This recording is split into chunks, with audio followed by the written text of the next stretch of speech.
We all do that. It's gonna be good. I'm so content with the way I live. All right. Okay, everybody. I want to thank you guys for coming tonight to the talk by Sam Swihart for show Moments. This show is really cool for me, just real quick, because I love Sam's work for a long time. We've had this little distant romance of each other's work for a while now, so it was really cool to do. And hanging out with him this last month, I've really learned a lot from the way he paints and just discussing techniques, and also too the kind of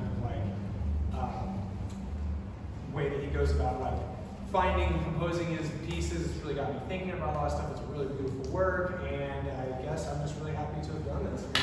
So appreciate it, and take it away. Woo! Thank you. So I'd like to start by just saying thank you to everybody for coming out. Thanks for supporting local art, for me, all that. Also, thank you to Jay. Thank you to Dang Candy for hosting me. It feels like such a great honor. He is an amazing painter, and I have admired his work for a long time, even before I knew him. So it means a lot to hear you say, what you did. So that's awesome. So I think everybody's pretty familiar with me at this point, but for those who don't know my background, I received my BFA in drawing and painting from UNT in 2012, and then I got my MFA in painting from Colorado State University in 2016. And I've been painting for a long time. I've been painting for a little over 22 years now, since I was a kid, and so this is kind of a culmination of a lot of different things. But the work that we see here within Moments really pretty much got started in 2016, 2019, just the paintings in general. But the origin is really much further back than that, and they're kind of derived from a couple of interests that I have. I've been very interested in history, in collecting, and in the image itself in general. So I've been a very avid collector of photographs for a very long time. And many of the works, the original kind of source material, I've had in my collection for years before they even became paintings. And so, when I finished graduate school, I was kind of doing a lot of really kind of dark and morbid stuff. And, I kind of thought, well, it's time to do something a little different for a little bit. And in thinking about, well, what am I going to do? And I realized, well, I've got this massive, collection of photographs. And so I started really, going through them quite extensively. And, I have this whole system where, I have envelopes, and it's like, this one made the cut this time, and then, I wade through them, every so often, and it's like, all right, that one made the cut this time, maybe not this one, and it's just this kind of back and forth. And some of them even, they kind of sit in that state of limbo for a long time before, I kind of come to what they're going to be in my mind, Many of them, it's like, I know I want to paint them, but I don't necessarily know how I'm going to relate, the image to something else. In that regard, as you can maybe tell by some of the titles, I try to add a sense of humor to many of the images. And in that sense, I'm recontextualizing them. Because when I find them, they're completely anonymous images to me. I buy them from antique stores and whatnot. Most of them, they don't have writing on them or anything like that. So I use the images that stand out in my mind, things that I think are, either interesting or have a kind of sense of humor about them.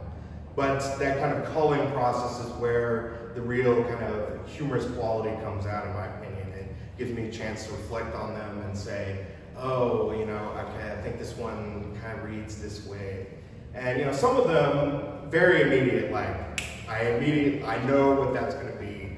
Other ones, it kind of changes over time. A nice example, the one here, where you've been, the original photograph, she's kind of smirking in it, but because I repainted it so many times, she ended up with this kind of frown, and it's like, immediate, okay, she's pissed off because somebody's late, that kind of thing. So in that sense, once again, some of them a little bit more lighthearted than others. A lot of the ones, with women especially, had a much more lighthearted kind of feeling. And so those were a lot of the earlier ones that I had been doing. And then I kind of decided, you know, well, I've got all this, like this big stack of photographs with Ben as well, but they had a little bit different feeling, a bit more sardonic kind of feeling to them. And, you know, so that kind of drew it back into like my morbid interest to some degree. And so, you know, like some of the guy sitting here, you know, just kind of depressingly eating birthday cake. And it's like, okay, it's just, I don't know, something about that is just inherently funny to me, but also kind of sad at the same time. So, you know, that's kind of where a lot of them are born from. Once again, it kind of goes through a process where, you know, I'm continuously kind of reinterpreting what I think the image is saying to me and what I wanted to say to the viewer and all of that kind of stuff.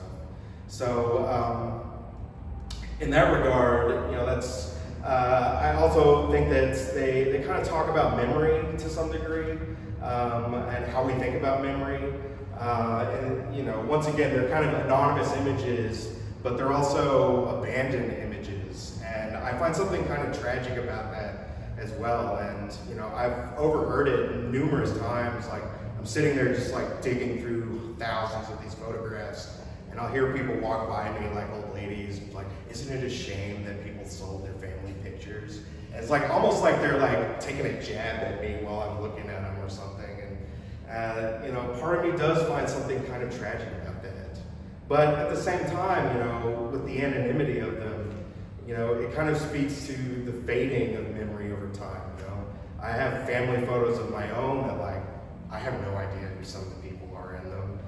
You know, even my grandfather and people like that have no idea, because everyone who did know are gone, and, you know, what is it? So in that sense, I kind of like to think that I'm giving them a new life in one way or another. I mean, you know, that we could talk about that subjectively for a long time, but and that's kind of where I'm coming from with why I choose some of the images. I also like the kind of universal quality of many of the images, and that, you know, kind of idea like the one behind you there where it's like your grandma got drunk, and, you know, like, you know, do you really want to think about your grandma, and like that kind of, you know, idea.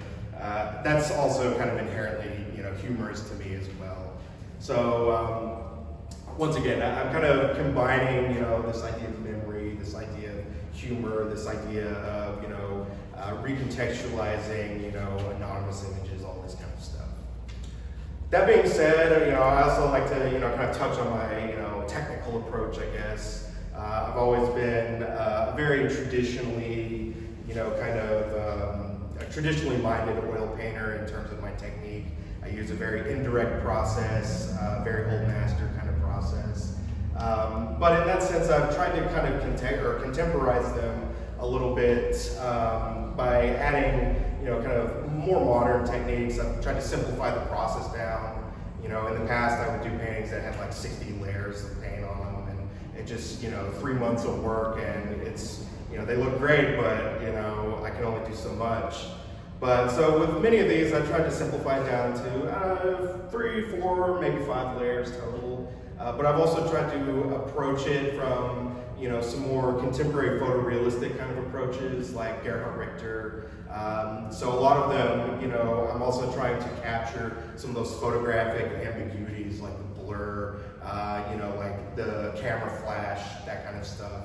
And so in that respect, you know, I'm still utilizing glazes.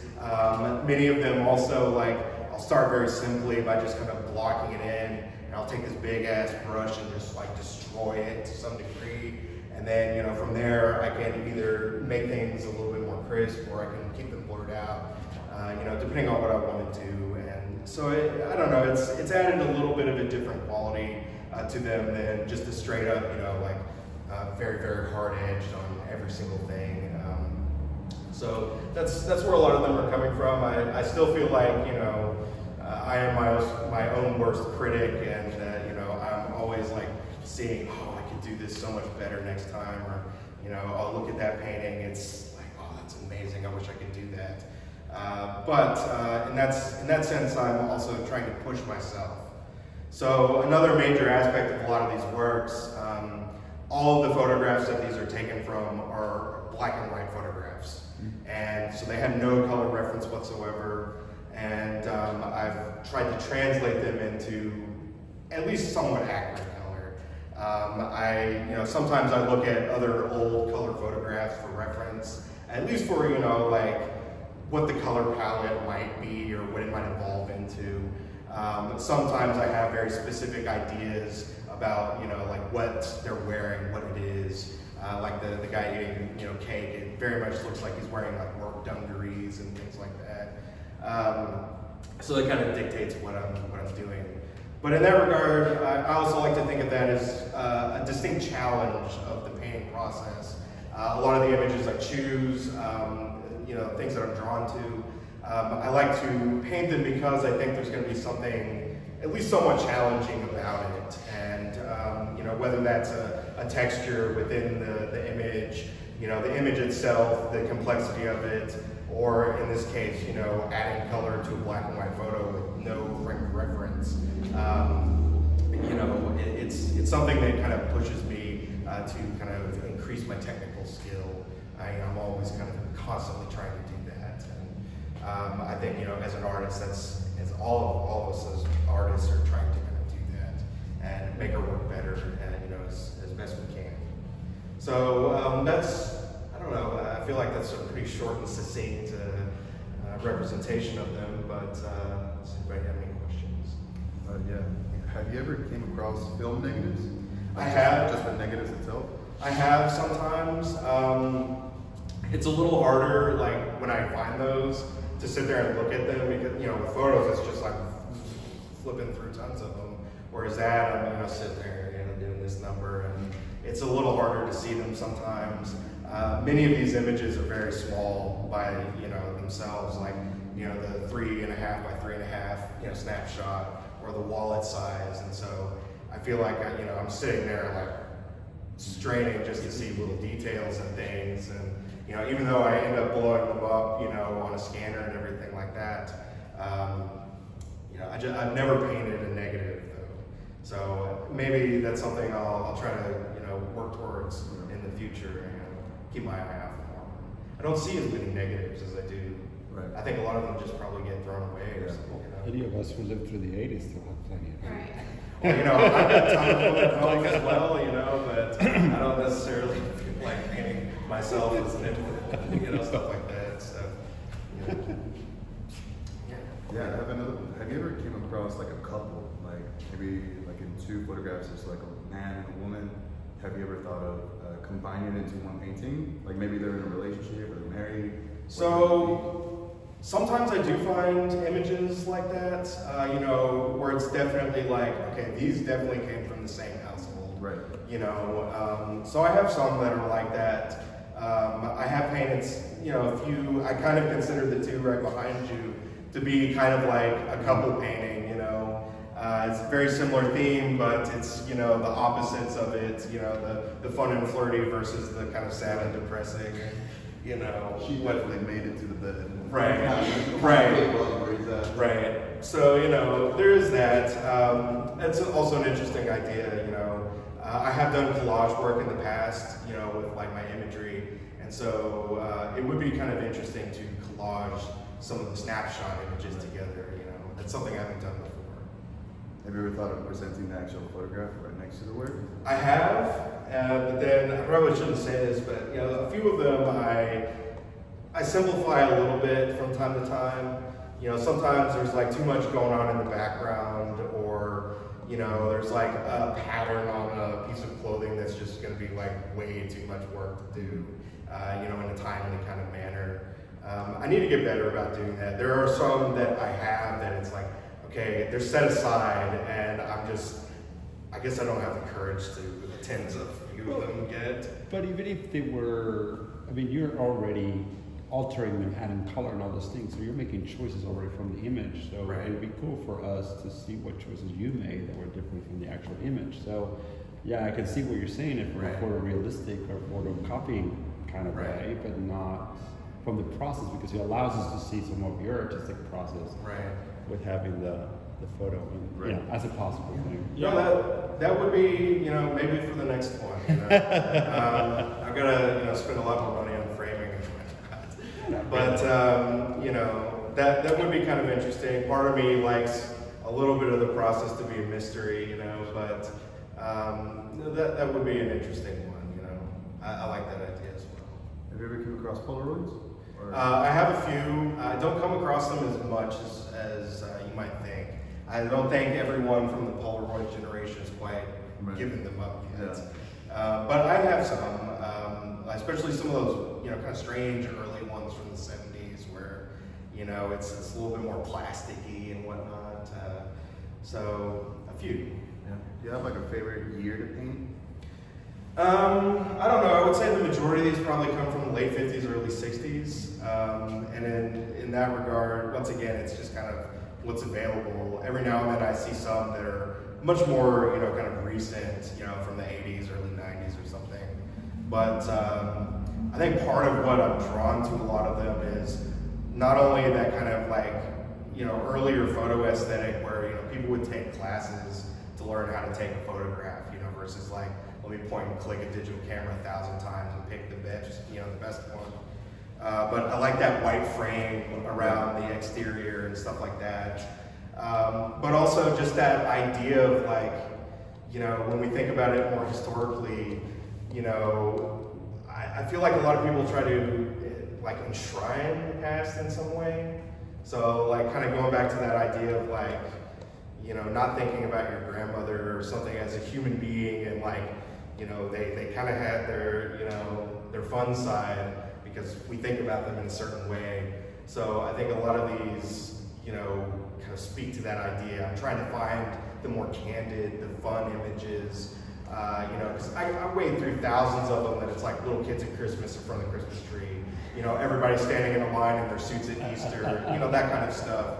Those are kind of boring to me. So I try to find the ones that have a more playful, you know, kind of quality about them. Have you ever found, like I've noticed in some of the older photographs, when you turn them over, they usually have like a little, like Billy's birthday party. Have you ever seen like a paragraph that doesn't match the photo? Like that's not what that is? Not really. Like I said, the majority of them have no context whatsoever. Just completely, you know, blank. Every now and then there might be a name, you know, like I said, you know, aside from the lighthearted images, I also collect a lot of fairly morbid images. And some of them, you know, it's like, oh, this was Granddad's, you know, photo album from Iwo Jima, and like, you know, I don't feel brave enough to touch any of those just yet. But are any of the images from your own family? None of them so far. I have thought about that. You know, I get that question a lot, and part of me wants to do some of them, part of me doesn't. I don't know, maybe that's part of the, you know, keeping a little mystery within it. But I think also, I just haven't found the right ones from my family yet. You know, maybe there'll be a day that I get to go through and just dig through everything that's available in the not too distant future and, you know, all right, you know, let's do this one or so, you know. But I feel like a lot of my family is a little bit more on the reserved side, so I don't know. Any other questions? Yeah, do you have like a favorite one that like maybe took you longer than the other ones, like a very personal one that you really like? Well, the one on the front wall, you know, that was one that like immediately when I saw it was like, mine, I'm gonna paint this, you know, I don't care how long I wait on it, like it's gonna happen. But once again, it's that kind of morbid, like, you know, grandpa's up, you know, just like, but I don't know, like, you know, that kind of stuff. I like that. Some of them, like, I really enjoyed painting this one because I never painted tattoos before. And that was one of those, like, kind of distinct challenge, you know, ideas. You know, other ones, like, I hate, you know, not really hate, it's just, like, I got frustrated in the process. So, like, you know, this one where I repainted that face, like, 8 different times. And painting that small is, you know, I'm sitting there with, like, a 3-hair brush, like, you know, for 8 hours, and it's like, damn it, I messed it up again, and that kind of, you know, so, I don't know, some of them have a love-hate. I think my other most favorite one in the show right now is the Halloween one, just because, like, you know, a devil in a witch costume, like, that's fun. But, you know, some of them come easier than others. Are you trying, in some ways, are you trying to bring these personalities to your own family when you think, when you're choosing the pictures, when you're painting, do you think of that part of your family you don't get to see or you didn't get to see? I've never thought about that with them. You know, I don't want to, like, you know, rag on my family or anything like that. They're all great people. It's just, you know, a little bit of it too is, I don't even know how to approach saying that, but just, I don't know how to answer the question. I'm sorry. Don't be, that's okay. I'm really interested in your choice of colors, since most of these towns black and white. You seem to have a distinct idea about how you want the background specifically to be. And you all sit somewhere within this blue-green. Like, and it makes sense that you're talking about, like, morbid things, because it gives it that kind of tinge, but I was wondering where that comes from. So part of it, you know, comes from, like, I guess a little bit of it in a family sense. You know, my mom has some of, like, her grandmother's furniture, and it's all this, like, nasty teal color. But I kind of like it. I don't know. It's just kind of weird. But, so there's a little bit of that, but a lot of it, too, like, you can tell that it, like, you know, it's a flash in a dark room. And, you know, in trying to think about, okay, how am I going to do this? Some of, like, the actual color photos that I've seen or that I've looked at as reference, they have that weird kind of, you know, you can tell it's like a tan or beige wall, but because it's in shadow, it has that kind of blue quality. So there's this weird, like, warm, cool thing happening. And so that's kind of a distinct challenge in my mind. It's a weird, ambiguous kind of color to make. And some of them, you know, I feel like, oh, I went a little too far one way maybe, and, you know, maybe the other way. But part of it too is just like looking at some of those like mid-century modern, you know, kind of things that are like, yeah, they had a much different color palette than we use now, and a little bit more vibrant in like the pops on furniture and things like that. You know, I'm gonna have to paint like a 70s painting with like nasty avocado green carpet and, you know, all that kind of stuff. Okay, so I've been living with these guys for a while, and the one thing that like is so great to me about it is so many of them feel so lonely and isolated. But then after a little while, when you look at it, you realize because you're working directly from these photographs and not making any changes at all, that, you know, 9 times out of 10, someone probably was there watching this man eat cake. Right. Taking a photo of him, or someone was in the room just like, okay, eat the cake, look sad, you know what I mean, or whatever. Like, and so in that space, it's almost like humorous to me. And so I was going to ask you, like, when you're working on them, do you kind of imagine yourself in a space of kind of, you know, that pulled out scientific recreation space, or do you imagine the idea of being in the room as these events are occurring? You know what I mean? Like, are you the person who's standing there watching this man's horse eat off his plate? You know what I mean? And just being like, you know what I mean? You know, I'm just wondering how if you like to like exist within it or treat it as a recreation of a photograph. You know what I mean? I'd say maybe 50-50. Some of them are definitely recreations of the photograph. Right. You know? And I have thought about that idea of, you know, like, some of them do look rather lonely, but logically, like the cake one, as you said, you know, like logically I know somebody is taking that photograph. But I like to think of like that one especially as the just, yeah, life sucks sometimes. Yeah, you know, just yeah, like, yeah. You know, but in that sense, like, you know, in the past I did a lot of, like in my undergraduate work, I did some very introspective, you know, kinds of things that were like looking at my life at that time, and it was like I lived alone, and, you know, like I was drinking a lot and that kind of stuff, and so there's like kind of a depressing aspect about that. But at the same time, like some of them, it's like, you know, sometimes my headspace is in them, especially like the title of like "Happy Fucking Birthday." You know, it's just like, you know, I think we've all been there. It's just like, you know, sometimes like you just have a shitty day, you know.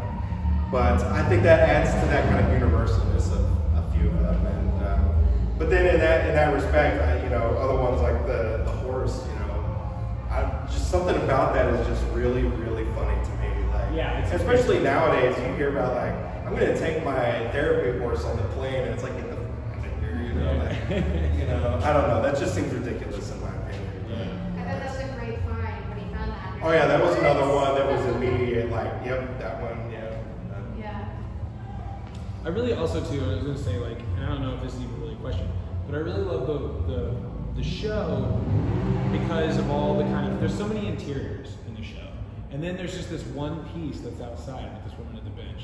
And like when you brought it in, I was like, what is this? You know, it just feels so wonderfully optimistic in this kind of, and the rest of it feels not necessarily pessimistic, just kind of isolatingly lonely in the space that it's frozen. This feels unfrozen and almost active, you know what I mean? And it's such a, when you brought it in, I was just wondering what made you like include that piece or think about the piece, or if there's anything to it, you know, there.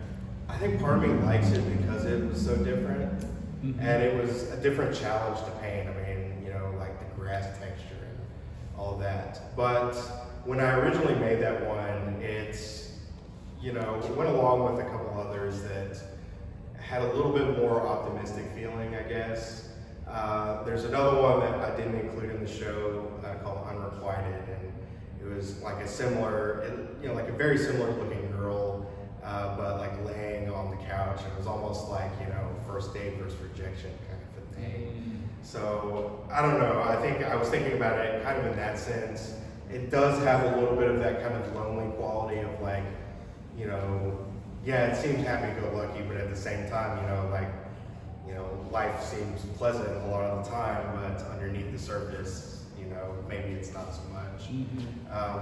But I have a similar piece that's in the working. It's also an exterior, also somebody sitting on a bench, but it's also kind of the opposite side of that. I don't know. I think it was just really more or less like I enjoyed painting that one. I kind of liked how it came out. It's not my favorite by any means, but I enjoyed the process of doing it. And once again, it just kind of adds a little touch of something. Yeah, I loved it being in the show. Yeah. It's just was fun.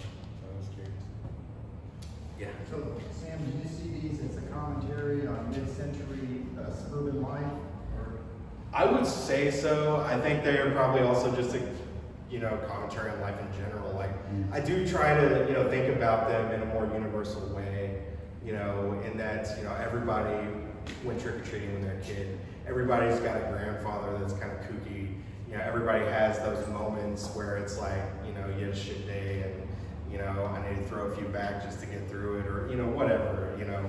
So, but then once again, I think in the mid-century sense of it, that whole idea of like, you know, the 50s especially seems so enshrined of like, oh, America, you know, it was like everything was going great and, you know, leave it to Beaver mentality and whatnot. But then underneath it, it's like there's a ton of alcoholism and, you know, all kinds of stuff like that. And so there's that kind of darker side that you don't want to think about necessarily, but it exists. And so in these kind of candid, you know, images, we get a glimpse of some of that. They're, you know, images that were not ever meant to be seen in the living room, you know what I mean? That kind of idea. So I think that's where some of the morbidness in my mind, you know, comes to some of these, is just that, you know, once again, we don't always see what's behind the closed door kind of a thing. Yeah, I think the universality is really an interesting idea too. The idea that this has been happening for all time. Right. In humankind. Right. Yeah. So, well, you know, something that's still happening, right? I definitely don't have necessarily the same experience as some of these, or at least, you know, what I'm thinking about with them in every aspect. But you know, my family life growing up was definitely totally cool, and, you know, no problems or anything like that. But I just, once again, I like to think about that, you know, like that idea of, you know, what do we want to neglect, you know, especially in a historical kind of, you know, mindset. You know, you definitely see the very whitewashed version of history a lot of the time versus, you know, the actuality of it, which is usually a lot more kind of seedy and, you know, all that kind of stuff. Yeah, I also want to ask, so when I first came to see your work, the first thing that I thought was like these photographs, like that one and that one, they're definitely married, and you can tell like how she's mad. He looks like he's about to get his ass chewed. Right. What's some of the weird things that you've heard, like when people don't know the background of like you're getting photographs and you're painting them? Or anything like kind of like what I just explained, like they're definitely in a relationship, or they two belong together. I can't honestly say that I've heard all that many, you know, kind of things like that. You know, I could definitely see where, you know, the connotation would come in, and you know, I think that's, you know, part of the ambiguity of them, and you know, not really having a whole lot of context is that as the viewer, you know, you can kind of put your own mentality on it, and you can make your own connections between them. You know, because, you know, I can only tell you what I think they're about so much, but you're going to make up your own mind about them to some degree as well. And so I think, you know, allowing a little bit of that, you know, and even in the titles, you know, they're kind of specific, but they're also a little bit open-ended from time to time. So, you know, what does that mean to you? How can you, you know, connect it and all that? Especially as you mentioned, like this one is like, you know, where the hell have you been, asshole? Versus, you know, the guy in the wife beater and, you know, all that kind of idea. So, I don't know, it's a good question. You know, I'll have to ponder that one as well. No, another question. So I paint a lot of portraits too, and I think that it can be frustrating to me sometimes when people are interested in defining who the subject is. People are like, who is this? Who's this person? And 90% of the time, the painting is not about, you know, representation of the person I've picked. It's really just about the emotion or kind of the whatever energy, the humor, or something I'm trying to translate. And so, in that space, working with ambiguous people feels helpful. Is it frustrating for people to want to define it, or are you like cool with their, you know what I mean? Like, or is it just wonderfully because they're anonymous, you don't really have to worry about that issue? Well, I would agree with that, in that, you know, the anonymity does give me a little bit more breathing room, I guess. Once again, I'm putting my own kind of idea of what it is, but I also want all of y'all to, you know, put your own ideas on them as well. Because once they exist in the world, you know, my control over it is completely done. So, you know, who knows what could come of that? I mean, you know, it could be completely recontextualized in a whole different way. You know, some of them too, like, you know, I think about, oh man, I wish I would have chosen this title instead, but it's already out there, you know, so it is what it is. But I don't know, like, I don't have any problems with anybody thinking about them in a different light than what I intended, you know, because once again, I have no control over it, and no, but so, you know, it's kind of live and let live, I guess. You ever retitled them? Have I ever retitled them? Well, a lot of them, you know, like I have a notebook and I just start writing down like words that I think might be somewhat related in one way or another. Some of them I have very definite ideas about, but other ones, it's a struggle. Titles are hard, you know, and, you know, they'll go through 5 or 6 different iterations. I'm digging through thesaurus.com and just like, all right, what's every single word related to this idea that I can, you know, and then how can I combine it, you know, all that kind of stuff. But I'm usually fairly, you know, by the time I kind of write it on the back, you know, I'm fairly confident about it. You know, once again, there are a few that like every now and then it's like, oh man, I wish I had thought of that one sooner, but whatever. I do appreciate the cheekiness of it. That makes it fun. Yeah, well, you know, that's once again what draws me to a lot of them is just that, like, you wade through 10,000 Easter, Christmas, little baby, you know, newborn baby photos, and then you see that one, you know, and it's like, oh, you know, and that's what makes it exciting. That's like the thrill of the hunt, I guess, of, you know, digging through all of them. And yeah, that's what really draws me to most of them to begin with. Any other questions? I'm just thinking, oh sorry, one more thing. So many of them feel like cinematic tropes too. I wonder if that plays a role for you, because you're like the new narrator of these things, like they're anonymous, so you get to decide. I wonder if that like influences those sort of picks. That's an interesting idea too that I hadn't really thought about, but you know, like I love Cindy Sherman's work, you know, and like she kind of does that same deal where even though they're her own photographs, it's like they look like, you know, the whole film still series and whatnot. So I could see them as being something. I hadn't thought about that, but I do like that idea. So, yeah. Anybody else? Well, thank you, Sam, so much. It's been let me wonderful to say have thank you again, everybody. I appreciate it. I really appreciate it. And thanks for all the great questions, you know, grilling me. And yeah, so I appreciate it. Looking forward to coming out to everybody else's shows too. So, thank you guys.